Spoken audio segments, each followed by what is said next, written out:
만약 5년간 피땀 흘려 모은 5천만 원을 단 1시간 만에 태워버리는 마법의 소각로가 있다면 사용하시겠습니까?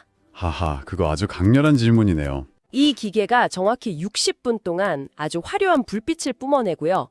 왠지 모르게 좀 밍밍한 스테이크 냄새를 풍기더니 그냥 꺼져버립니다. 그리고 남는 건 별로 없죠. 네, 스마트폰 속 사진 몇 장, 그리고 하객들의 밥이 좀 식었더라는 뒷말뿐이죠. 믿기 힘드시겠지만 이 소각로가 바로 2025년 대한민국 결혼식의 현실입니다. 오늘 저희가 할 이야기는 단순히 결혼식 비용 아끼세요 같은 그런 뻔한 잔소리가 아닙니다. 그렇죠. 그건 너무 많이 들었죠. 5천만 원이라는 이 거대 자본을 어떻게 소비재가 아닌 미래를 위한 자산으로 전환할 수 있는가, 여기에 대한 아주 심도 깊은 기술적 분석입니다. 그 소각로 비유가 전혀 과장이 아닙니다. 제가 직접 최신 데이터를 전수조사해본 결과 2025년 4월 기준으로 서울 강남 지역의 소위 이름 있는 예식장들 있잖아요. 네네. 평균 식대가 1인당 9만 원을 돌파했습니다. 1인당 9만 원이요? 네. 이게 단순히 밥값만 말하는 겁니다. 여기에 필수 옵션인 대관료, 수백만 원짜리 꽃장식, 그리고 그 악명 높은 스드메 패키지까지 합치면요. 결혼식 총 비용은 평균 3,400만 원에서 많게는 5천만 원에 육박합니다. 와, 1인당 9만 원이면 4인 가족이 오면 식대만 36만 원이네요. 10만 원 추계금을 내도 사실상 적자인 구조가 되어버린 거군요. 바로 그겁니다. 이런 살인적인 웨딩플레이션 현상 속에서 예식을 아예 생략하는 노웨딩 트렌드가 확산되는 건 어찌 보면 정말 당연한 귀결이죠. 합리적인 선택이겠네요. 그렇죠. 수천만 원을 단 일시간의 행사에 쓰는 대신에 그 돈으로 주택대출을 줄이거나 아니면 투자의 종잣돈으로 삼으려는 청년들의 아주 합리적인 선택이 들고 있는 거죠. 이건 철없는 행동이 아니라 지극히 경제적인 판단입니다. 그 합리적인 판단이 과연 어떤 결과를 낳는지 청취자분들이 피부로 좀 느끼실 수 있도록 저희가 가상 시뮬레이션을 하나 준비했습니다. 아, 좋네요. 똑같이 5천만 원을 손에 쥔 두 커플, 김대리와 박 사장의 사례를 통해 결혼 비용 지출이 인생의 첫 단추를 어떻게 다르게 꿰게 만드는지 아주 극명하게 비교해 보겠습니다. 네.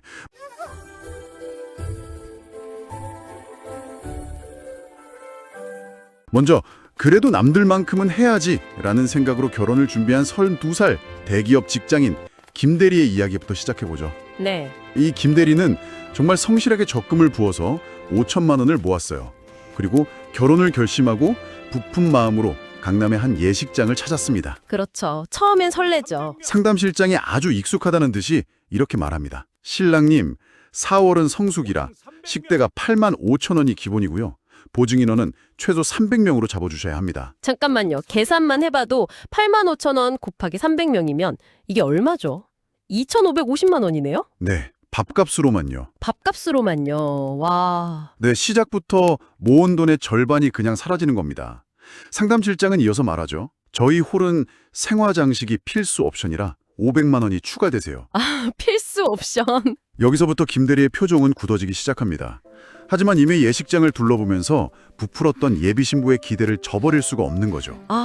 그 다음이 바로 그 스드메 늪이겠군요. 스튜디오, 드레스, 메이크업 패키지지요. 맞습니다. 이제 처음엔 분명 한백만 원이라고 들었는데 막상 진행해보면 전혀 다른 이야기가 펼쳐지죠. 이건 마치 무료 게임에 접속했다가 희귀 아이템 사려고 몇십만 원 쓰는 거랑 똑같은 심리 같아요. 정확한 비유입니다. 경제학에서는 이걸 매몰 비용의 함정과 점진적 약탈이란 용어로 설명하거든요. 점진적 약탈이요? 네. 일단 300만 원 계약금을 딱 걸고 나면 그 돈이 아까워서라도 쉽게 계약을 파기하지 못하는 심리가 생깁니다. 업체는 바로 이 심리를 파고드는 거죠. 기본 드레스는 너무 밋밋하니 신상 블랙 라벨로 업그레이드 하시면 100만 원 추가입니다. 헬퍼 이모님 수고비 30만 원은 현금으로 따로 준비해 주셔야 해요. 다 별도. 네. 찍은 사진의 원본 데이터 파일요. 그건 별도 구매 상품이라 44만 원입니다. 이렇게요. 와, 그거 정말 교묘하네요. 원본 파일을 안 살 수도 없잖아요. 내 사진인데. 결국 이것도 추가, 저것도 추가하다 보면 비용이 눈덩이처럼 불어나는 구조군요. 맞습니다. 결국 김 대리는 결혼식 당일 총 4,800만 원을 결제합니다. 거의 모은 돈 다 썼네요. 그렇죠. 많은 분들이 추계금으로 메우면 되지라고 생각하시지만 그건 정말 옛말입니다. 축의금은 대부분 부모님이 그동안 내셨던 것을 회수하는 개념으로 가져가시는 경우가 많고요. 그쵸. 설령 자녀가 갔더라도 1인당 9만 원에 육박하는 식대를 제하고 나면 남는 게 거의 없죠. 결국 김대리의 신혼 첫날 밤은 여보 우리 이달 카드값 어떻게 막지? 라는 한숨으로 시작됩니다. 전형적인 웨딩 푸알의 탄생입니다. 아, 듣기만 해도 숨이 막히네요. 자, 반면에 완전히 다른 선택을 한 32세 프리랜서 박 사장 커플의 이야기를 들어보시죠. 네, 이쪽은 어땠을까요? 이 커플은 양가 부모님을 3개월간 끈질기게 설득해서 노웨딩을 선언하고 그 돈으로 발리 한 달 살기를 떠납니다. 부모님 설득 과정이 가장 힘들었다고 하더군요. 하지만 저희가 빚으로 시작하게 둘 순 없으시잖아요. 라는 이 논리적인 설득 끝에 허락을 받아냈다고 합니다. 현명했네요. 제가 박 사장 커플의 지출 내역을 엑셀로 직접 분석해봤는데 정말 놀라운 결과가 나왔습니다. 어떻게요? 2인 기준 왕복 항공권 약 160만 원, 발리 우붓의 수영장 딸린 프라이빗 풀빌라 있잖아요. 네, 한 달 숙박비가 장기 할인 받아서 200만 원. 한 달에 200만 원이요? 그거 서울 시내 호텔 하루 이틀 숙박비 아닌가요? 그게 바로 현지 물가의 마법이죠. 매일 아침 유기농 브런치를 먹고 오후엔 마사지 받고 저녁엔 멋진 레스토랑을 가도 식비와 생활비는 200만 원이면 충분했습니다. 와, 심지어 현지 사진작가를 고용해서 영화처럼 아름다운 스냅 사진을 찍는 데 쓴 돈은 단 50만 원. 50만 원이요? 총 비용이 약 610만 원이었습니다. 와, 정리가 되네요. 김대리가 4,800만 원을 쓰고 1시간 만에 허무함과 카드값 걱정에 시달릴 때 박 사장 커플은 610만 원으로 한 달 내내 풍요로운 경험을 쌓고 서로의 미래에 대해 깊은 대화를 나눴습니다. 그리고 가장 중요한 게 남았죠. 그렇죠. 이들에게는 아직 통장에 4,200만 원의 현금이 고스란히 남아 있었습니다. 어마어마한 차이죠. 이 돈은 귀국 후에 부부의 작은 아파트 전세 보증금에 보태져서 매달 나가는 주거 비용을 획기적으로 낮추는 경제적 방파제 역할을 했습니다. 이 두 사례의 차이는요, 단순히 감성이나 취향의 문제가 아닙니다. 이것은 사회 초년생에게 가장 중요한 초기 자본 배치, 즉 캐피털 엘로케이션의 명백한 실패와 성공 사례입니다. 아, 첫 자본을 어떻게 배치하느냐. 네, 첫 자본 5천만 원을 어떻게 활용하느냐에 따라서 부부의 경제적 출발선이 뭐랄까 저 지하 벙커와 지상 10층에서 시작하는 것만큼이나 완전히 달라지는 걸 보여줍니다. 알겠습니다. 김대리의 사례를 보니 정말 심각하네요. 그런데 듣다 보니 근본적인 질문이 생깁니다. 이게 어떻게 이렇게까지 된 걸까요? 맞아요. 왜 이렇게 비싸졌나? 단순히 원래 비쌌다고 하기엔 최근 몇 년간 거의 폭등한 느낌이거든요. 저희가 업계 관계자들을 직접 취재하고 통계를 분석해 보니까 그 구조적인 원인이 있더군요.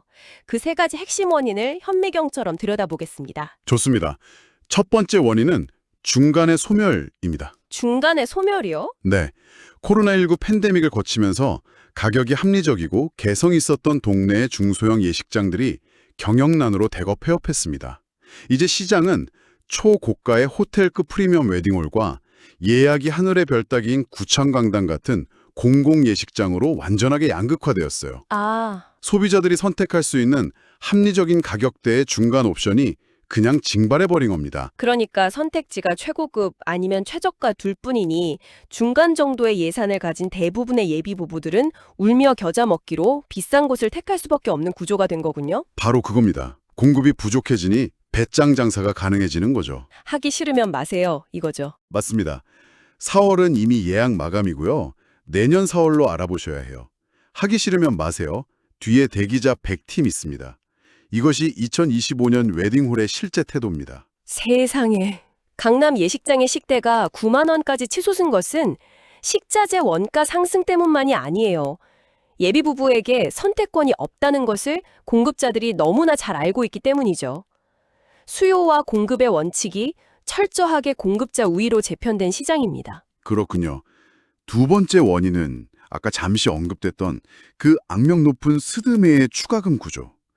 이건 정말 파고들수록 정교하게 설계된 덫 같아요. 네, 앞서 말한 매몰 비용의 함정을 다시 한번 설명드리자면 소비자가 일단 200만 원이든 300만 원이든 계약금을 내고 나면 그때부터 업체는 소비자를 잡힌 물고기로 봅니다. 아, 돈이 아까워서 못 물으니까. 그렇죠. 그 돈이 아까워서라도 쉽게 계약을 못 무르거든요. 그때부터 점진적 약탈이 시작되는 겁니다. 약탈. 기본 액자는 촌스러우니 아크릴 액자로 업그레이드 하셔야죠. 스튜디오 촬영 때 입는 드레스는 급이 낮은 거라 추가금 내고 프리미엄 라인으로 바꾸시는 게 사진에 잘 나와요. 이런 식으로 계속 추가금을 요구합니다. 어이구, 소비자원 조사 결과를 보니까 이런 스드메 추가 비용만 평균 150만 원에서 300만 원이 더 듭니다. 정말 시스템 자체가 소비자를 심리적으로 압박해서 돈을 더 쓰게 만드는 구조네요. 그리고 마지막 세 번째 원인. 어쩌면 가장 민감하고 가장 큰 장벽일 수 있는 문제입니다. 바로 부모 세대의 본전 심리입니다. 맞습니다. 사실 이게 가장 어렵죠. 5060 세대에게 결혼식은 단순히 자녀의 행사가 아니라 그동안 내가 사회생활을 하며 뿌렸던 축의금을 회수하는 중요한 수금의 날이라는 인식이 강하게 자리 잡고 있습니다. 내가 네 친구들, 친척들 결혼식에 가서 낸 돈이 얼만데 이 말씀이시죠? 네. 경제학적으로는 일종의 투자금 회수 심리로 이해할 수 있습니다. 물론 그 마음도 이해는 갑니다. 하지만 그 계산법이 지금 시대와는 맞지 않는다는 게 문제겠죠. 정확합니다. 부모님들은 과거 식대가 2, 3만 원 하던 시절의 기억에 머물러 계신 경우가 많아요. 아, 그때는 남았죠. 그때는 하객이 5만 원을 내면 식대를 제하고도 2, 3만 원이 남았죠. 그래서 결혼식 하면 돈 남는다는 착각을 하십니다. 지금은 전혀 아닌데. 지금은 어떻습니까? 식대 9만 원 시대에 하객이 10만 원을 내면 남는 돈은 고작 1만 원입니다. 여기에 수백만 원짜리 대과료, 꽃값, 답례품 비용까지 빼고 나면 사실상 적자입니다. 이 착각의 인플레이션이 부모님은 분명 선의를 갖고 계실지라도 결과적으로 자녀 세대의 등골을 휘게 만드는 핵심 요인이 되고 있습니다. 자, 그럼 이제 관점을 완전히 뒤집어 보겠습니다. 결혼식 안 하고 여행 가는 건 철없는 짓이다. 그 돈 아껴서 집 살 생각이나 해라. 라는 기성세대의 비판에 대해 정면으로 반박해보고자 합니다. 네, 저희는 여행이 단순한 소비가 아니라 결혼식보다 훨씬 수익률이 높은 관계자산 투자라고 주장합니다. 맞습니다. 여기에는 눈에 보이는 돈 이상의 중요한 자산이 숨어 있습니다. 첫 번째 보이지 않는 자산은 가치 소비의 증명입니다. 가치 소비의 증명이요? 네, 결혼식 대신 해외 한 달 살기를 선택한다는 것은 두 사람이 남의 시선보다 우리의 행복이 더 중요하다는 가치관을 공유했다는 매우 강력한 증거입니다. 경제학적 관점에서 볼 때 부부의 가치관 일치는 장기적으로 이혼 리스크를 획기적으로 낮추는 최고의 리스크 해지 수단이 됩니다. 리스크 해지요. 좀 더 쉽게 설명해 주실 수 있나요? 물론입니다. 남들에게 보여주기 위한 500만 원짜리 꽃장식을 고르며 다투는 것보다 낯선 여행지에서 지갑을 잃어버렸을 때 함께 머리를 맞대고 문제를 해결해 나가는 경험이 부부관계를 훨씬 단단하게 만든다는 뜻입니다. 아, 경험 자산이군요. 그렇죠. 한 달간 오로지 서로에게만 의지하며 예상치 못한 문제들을 해결해 나가는 그 경험 자체가 돈으로 환산할 수 없는 부부 결속력이라는 무형자산을 쌓는 과정인 거죠. 이게 바로 미래의 갈등에 대한 최고의 보험, 즉 리스크 해지입니다. 정말 공감 가는 이야기네요. 두 번째는 경험의 투자 수익률, 즉 ROE입니다. 결혼식의 기억은 얼마나 갈까요? 사실 금방 잊혀지죠. 심리학 연구에 따르면 큰 행사는 준비 과정의 스트레스와 긴장감 때문에 긍정적 기억보다 부정적 기억이 더 오래 남는 경우가 많다고 합니다. 그때 드레스가 마음에 안 들었어, 음식이 맛없다고 했대 같은 것들이요. 맞아요. 그런 뒷말들이 더 기억에 남죠? 하지만 치앙마이 쿠킹 클래스에서 함께 만들었던 팟타이의 맛, 포르투갈 해변에서 노을을 보며 마신 와인 한 잔 같은 기억은 평생 가는 행복한 이야깃거리가 됩니다. 즉, 행복의 지속 시간이라는 측면에서 볼 때 여행의 ROE는 결혼식을 압도적으로 능가합니다. 그리고 다시 가장 현실적인 이야기, 보이는 자산, 즉 돈 이야기로 돌아와 보겠습니다. 네, 그게 제일 중요하죠. 결혼식을 생략해서 아낀 4,200만 원을 미국 S&P 500 지수를 추종하는 ETF에 넣어두고 30년간 잊어버렸다고 가정해 봅시다. 30년이요? 네, 물론 시장은 항상 변동하지만 역사적 연평균 수익률을 보수적으로 8%로만 잡아도 복리의 마법을 통해 30년 뒤 은퇴 시점에는 이 돈이 약 5억 3천만 원이 되어 있습니다. 5억 원이요? 단 하루의 잔치를 위해 쓸 뻔했던 4,200만 원이 부부의 노후 전체를 책임지는 거대한 자산으로 변신하는 거군요. 바로 그겁니다. 이것이야말로 저희가 결혼식 대신 실리적인 선택을 권하는 가장 강력하고 현실적인 이유네요. 네, 시적은 4,200만 원이었지만 시간과 복리가 만나 만들어내는 결과는 상상을 초월합니다. 이제 많은 분들의 마음이 움직이셨을 겁니다. 하지만 가장 현실적인 벽, 바로 부모님의 반대가 남았죠. 그렇죠. 이론은 완벽한데 현실의 벽은 높습니다. 마지막으로 이 거대한 벽을 넘어서고 내 인생의 주인이 되는 3단계 협상 전략을 제안해 드립니다. 좋습니다. 첫 번째 단계는 감정이 아닌 데이터로 설득하라입니다. 데이터요? 네. 부모님께 저희는 작은 결혼식이 하고 싶어요 라고 감정적으로 호소하면 어린애 같은 소리 한다는 꾸중만 듣기 십상입니다. 대신 엑셀을 켜세요. 엑셀이요? 네. 그리고 한 장짜리 보고서를 만드는 겁니다. 제목은 결혼 비용 지출에 따른 두 가지 미래 시나리오. A안, 일반 예식장 결혼 시 총 비용 4,800만 원. B안, 직계가족 식사 및 신혼여행 시 총 비용 800만 원. 절약 금액 4천만 원. 그리고 그 아래 이렇게 쓰는 겁니다. 뭐라고 쓰죠? 이 4천만 원을 아껴서 주택대출 원금을 갚으면 한 달에 아낄 수 있는 이자가 18만 원, 1년이면 216만 원입니다. 와, 구체적인 숫자를 보여드리는 거군요. 부모님은 자식의 가난을 가장 두려워하시잖아요. 그렇죠. 보여주면 철없는 소리가 아니라 기특한 생각으로 받아들이실 가능성이 높아지겠네요. 그렇습니다. 두 번째 단계는 완벽한 거절 대신 작은 타협점을 제시하라입니다. 타협! 완전한 노웨딩이 완강한 반대에 부딪힌다면 직계가족 20명 정도만 모시는 고급 레스토랑에서의 식사 자리를 제안하세요. 아름다운 원피스와 정장을 입고 전문 사진작가를 불러서 스냅 사진도 찍는 겁니다. 아, 그것도 좋네요. 부모님의 체면도 세워드리면서 가족끼리 오붓하고 고급스럽게 했어요. 지출은 수백만 원 단위로 줄일 수 있습니다. 그리고 남은 예산으로 길게 여행을 떠나는 거죠. 체면과 실 속의 교집합을 찾는 지혜가 필요합니다. 마지막 세 번째 단계가 가장 중요하겠네요. 결과로 증명하라입니다. 맞습니다. 이것은 장기적인 전략입니다. 아낀 비용으로 더 안정적인 보금자리를 마련하고 빚 부담 없이 서로 아끼고 사랑하며 행복하게 사는 모습을 꾸준히 보여드리는 것. 그게 최고의 효도죠. 그럼요.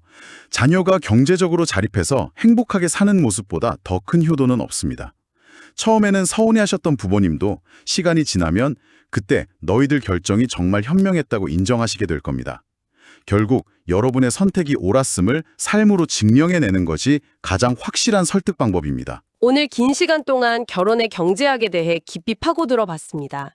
김대리와 박 사장의 사례부터 웨딩 플레이션의 구조적 원인, 그리고 현실적인 협상 전략까지요. 오늘 저희가 나눈 이야기를 마무리하며 이 방송을 듣고 계신 모든 예비 부부, 그리고 그 부모님들께 마지막 질문을 던지고 싶습니다. 네. 여러분의 결혼은 과연 누구를 위한 것입니까? 단 일시간의 쇼와 타인의 체면을 위해 여러분의 소중한 미래 자산을 불태우지 마십시오. 예식장으로 향하던 발걸음을 공항으로, 화려한 꽃장식에 쓸 돈을 미래를 위한 든든한 통장으로 돌리십시오. 그것이 이 냉혹한 고물가 시대에 우리 부부가 행복하게 살아남는 가장 현명한 행복한 경제학입니다. 오늘 이야기가 여러분의 경제적 안목을 넓히고 진짜 행복을 찾는 데 도움이 되었다면 저희 행복한 경제학 채널 구독과 좋아요, 그리고 알림 설정을 꼭 부탁드립니다. 네, 꼭 부탁드립니다. 저희는 앞으로도 이렇게 여러분의 삶에 실질적인 도움이 되는 깊이 있는 경제 이야기로 찾아뵙겠습니다. 그리고 주변에 결혼을 앞둔 친구나 자녀가 있다면 오늘 이 이야기를 꼭 공유해 주세요. 공유가 중요합니다. 여러분의 현명한 공유 한 번이 거품 낀 웨딩 시장을 바꾸고 더 건강한 경제 생태계를 만드는 데 기여할 수 있습니다. 여러분의 새로운 출발을 진심으로 응원합니다.